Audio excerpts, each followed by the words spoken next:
एक दिन एक गुरु और उनके एक शिष्य कहीं जा रहे थे। तभी उस शिष्य को कुछ मजाक सूझी, क्योंकि उसको रास्ते में किसी गरीब मजदूर के जूते दिखाई दिए। उसने अपने गुरु से कहा, गुरु जी, अगर हम इन जूतों को छुपा दे तो कितना मजा आएगा। लेकिन गुरु जी ने कहा, नहीं, किसी भी गरीब इंसान के साथ इस तरह का मजाक करना ठीक नहीं है। क्यों ना हम इन जूतों में कुछ सिक्के डाल दें और देखें कि इसका इस गरीब मजदूर पर क्या प्रभाव पड़ता है। और उन्होंने ऐसा ही किया। कुछ देर बाद मजदूर अपना काम करके लौटा और उसने एक पाव अपने जूते में डाला तो उसको कुछ कठोर सा महसूस हुआ। जब उसने अंदर हाथ डाला तो उसको कुछ सिक्के दिखाई दिए। वह थोड़ा आश्चर्य में पड़ गया। आसपास किसी को देखा तो कोई भी दिखाई नहीं दिया।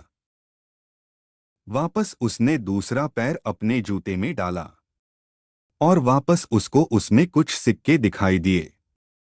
अब दोनों जूतों के सिक्कों को उसने अपने हाथों में रखा और भगवान से कहा, हे प्रभु, पता नहीं किस भले इंसान ने यह सिक्के मेरे जूतों में छुपाए हैं, लेकिन जिसने भी छुपाए हैं उसको मेरी दुआ है, ताकि इन पैसों से मैं अपने बच्चों और पत्नी के लिए कुछ खाना और कपड़े ला सकूंगा। और इतना बोलकर वह चला गया। इस बात को शिष्य और गुरु दोनों सुन रहे थे। अब गुरु ने शिष्य से पूछा, अब तुम मुझे बताओ कि तुम्हें कैसा महसूस हुआ। तो उसने कहा कि गुरुदेव, मैं आपसे क्षमा चाहता हूं। अब मुझे समझ आ गया है कि सच्ची खुशी किस चीज में है। जब हम किसी की मजाक उड़ाते हैं तो हमें कुछ पल का आनंद मिलता है, लेकिन इससे हमें बद्दुआ मिलती है। लेकिन अगर हम किसी की मुश्किल परिस्थिति में मदद करते हैं और जिसकी भी हम मदद करते हैं उसको भी नहीं पता कि हमने उसकी मदद की है, लेकिन अंदर ही अंदर हमें पता है कि हमने उस इंसान की मदद की है, यही सच्ची खुशी है। जब हम दूसरों को खुशी देते हैं तो हमें सच्ची खुशी मिलती है।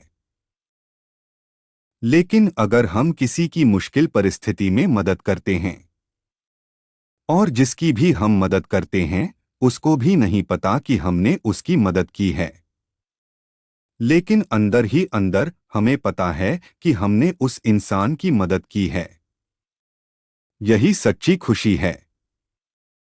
जब हम दूसरों को खुशी देते हैं तो हमें सच्ची खुशी मिलती है। अगर आप किसी को पैसों का दान नहीं कर सकते तो कम से कम चीजों का दान तो करें, लेकिन दान जरूर करें। वीडियो को अंत तक देखने के लिए आपको दिल से धन्यवाद।